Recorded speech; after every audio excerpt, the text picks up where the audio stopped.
So grad school gave me an assignment that forced me to question my entire existence.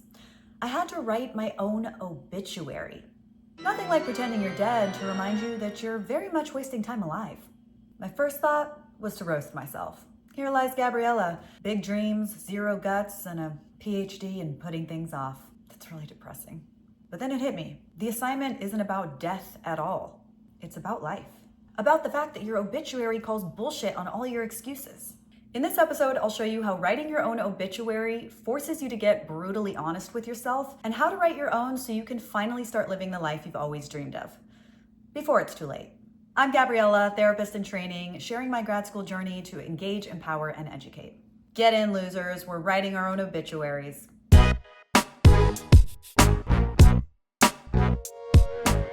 Dear future therapist, I'm Gabriella. Welcome to clinical mental health counseling, where homework is equally profound and mildly traumatic.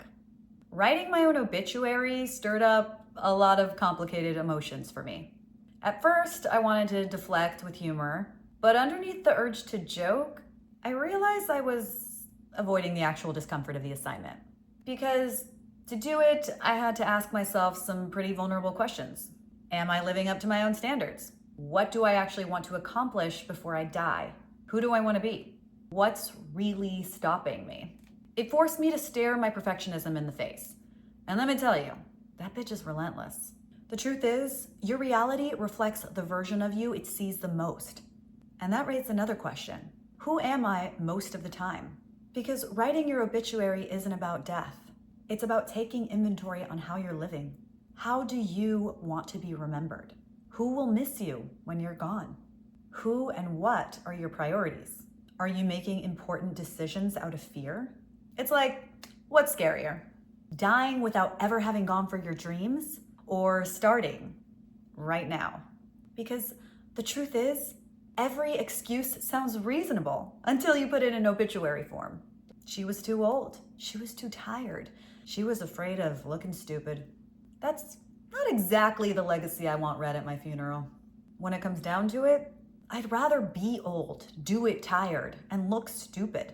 So instead of writing the hilarious and hyperbolic roast, I leaned into vulnerability. I actually wrote the things I want. The dreams that feel too big, too scary, too unrealistic. Because naming them, that's the first act of courage. It might sound cliche or cheesy, but it feels liberating. It's so easy to shrink back and convince yourself that too much time has passed or you're not good enough. But writing your obituary forces you to ask, what version of me do I want to keep alive? So yeah, vision boards are great and all, but I see your vision board and I raise you an obituary. So if you're brave enough to take the first step and write your own obituary, which I highly recommend you do, here are 5 practical tips that will help you stay positive, stay focused, and stay true to yourself. Think big. You're dead. There's no room for playing small. Forget she was nice and polite. What story would actually make you proud to read? He started projects that scared him. She finally stopped apologizing for taking up space. They went after things everyone said was impossible. Modesty is safe, and safe is forgettable. Aim for a life that's impossible to summarize in a footnote. Think legacy, not ego. Legacy isn't about your LinkedIn profile or how many awards you collected. It's about the mark you leave on the people and communities around you. Did you challenge someone to think differently? Mentor someone when they needed it the most? Leave ideas or habits that outlived you? Your obituary should reflect the ripple effects of your life, not the number of likes your last post got. Think priorities like a strategist. Time is our only non-renewable resource. Ask yourself, are your daily choices aligned with the life you actually want to be remembered for? Or are they spent scrolling or worrying about nonsense or hiding behind being busy? Your obituary won't forgive wasted time. It will memorialize it. Make your priorities visible in your choices. Think vitality. I don't know why this means vitality. Your health is the foundation for everything else. Would your obituary describe a life fully lived or a life stuck in avoidance because you didn't take care of yourself? Imagine yourself decades from now. Are you curious, engaged, moving through the world with energy, or just surviving in a body and mind you neglected. Taking care of yourself isn't optional. And number 5, think connection, not credentials. At the end of the day, the relationships that you nurture matter more than your accomplishments. Who would notice your absence in a meaningful way? Influence without intimacy is just noise. Your obituary should celebrate the people whose lives you touched and the ones who touched you in return. The point isn't to write something polished, although you can do that too.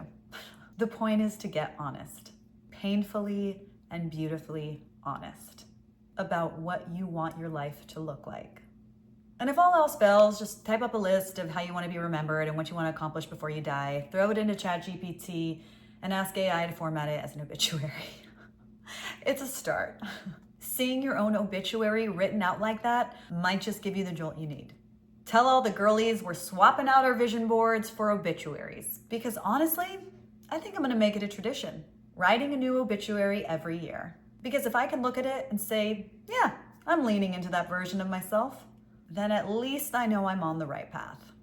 So what do you think?